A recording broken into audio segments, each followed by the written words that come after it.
When you're dating, romantic dating, there is a higher chance of infidelity. In fact, in a study published in the North American Journal of Psychology, they found that 68% of women admitted to infidelity within their relationship and 75% of men. Another study followed 85% or 85 undergraduate students, for 3 years. And while they were undergraduates and in relationships, of those 85%, the majority of the cheating done was something that I often don't think of. I don't see it much in my practice, but that's revenge cheating.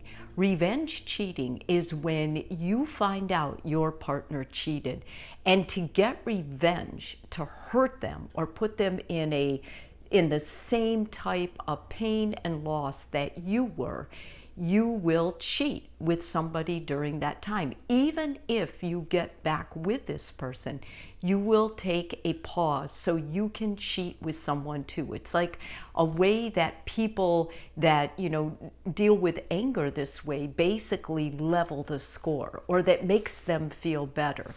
Now, if you were going to ask me, well, if someone revenge cheated, do you think that will show up later, or will it turn into another cheating episode when we have hard times?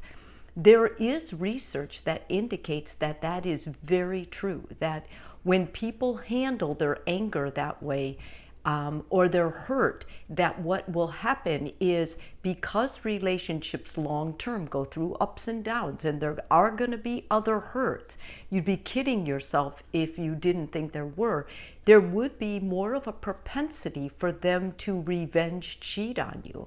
But I want to go through 4 factors that the revenge cheater usually goes through in their mind, so that you can kind of understand where they're coming from.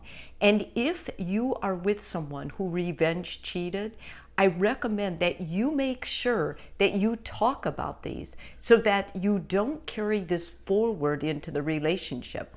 Because this is the other thing that's interesting. When couples are in college or they're dating, when they find out their partner cheated and they may break up, they oftentimes get back together. So they seem to forgive that or overlook that like it was okay. But make no mistake, revenge cheating is still a choice you're making.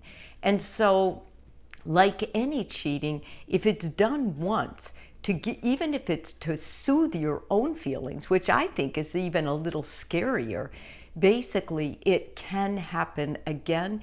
And it may, if you don't have other factors in place, other boundaries, and really good communication. So this is what the revenge thinker had to kind of sum up in their mind before they did it. What is the cost perception? In other words, what is the desired effect? If they were trying to hurt their partner the same way they would be hurt, then basically revenge cheated seemed like a good way to get back at their partner. Whereas if the desired effect was for them to go through the pain and maybe try to get together with the person later, after you broke up, then you may think twice about what this revenge cheating would do to you, to your partner's thoughts about you and the relationship. Secondly, the amount of anger and how well in control that person was of their anger. If the anger rules you, in other words, you react to the anger, then revenge cheating is more likely. If, however, you're very emotionally mature and you're able to say, okay, even being with another person will not help this pain go away, and it might make it worse because I'm going to feel bad about it, then you would not be as reactive to the anger. The other one folds into this next one, cultural and religious values. If you were raised in a culture or a religion that says, all revenge is bad.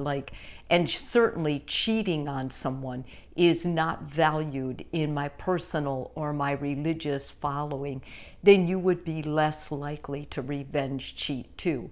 And when you have a church or faith group that you can fall back on, those people went through breakups better anyway because they had more of a network that was helping hold them accountable. In other words, this fellowship or this support would remind you your partner made a bad choice, but that does not mean you making a bad choice too is going to help you feel any better or mend things with the partner or even make it even, because we all know it can never be even. And lastly, the external justice. I mean, this was more, is this going to help your mental health or is it going to make your mental health worse? And in most cases, when you really look at external justice and mental health, we know that revenge cheating is really bad on both people. It's bad on perhaps the partner who finds out, and it's really bad on the person who cheats because they end up feeling guilty. Many times the revenge sex wasn't good. They've hurt another person that they've had sex with. There's consequences of a hookup. And all of these things go into the person's mind who is thinking about revenge cheating. Now, unfortunately, alcohol and other illegal drugs are part of the mix, because when someone is grieving, and especially if they're in the dating scene, they oftentimes are drinking, they're practicing unhealthy vices that don't make them feel better, and they don't really think about what they're doing.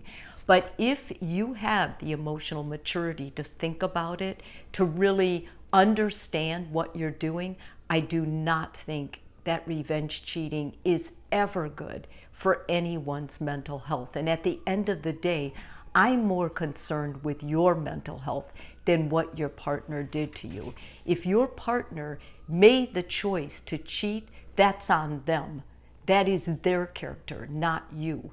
If you turn around and try to revenge cheat, that's on you. That's how you medicate it with your anger, with your hurt, with your vulnerability. And personally, I don't think that's a good way to medicate. Now I want you to stop. I want you to think, do these videos add value to your life? And if they do, please subscribe, because that's how we all grow together. That's how I can answer comments better. And that's how I can make you more videos that I think are really going to get to the heart of the matter, your matter, not just what's out on social media platforms or YouTube channels. Thanks a lot.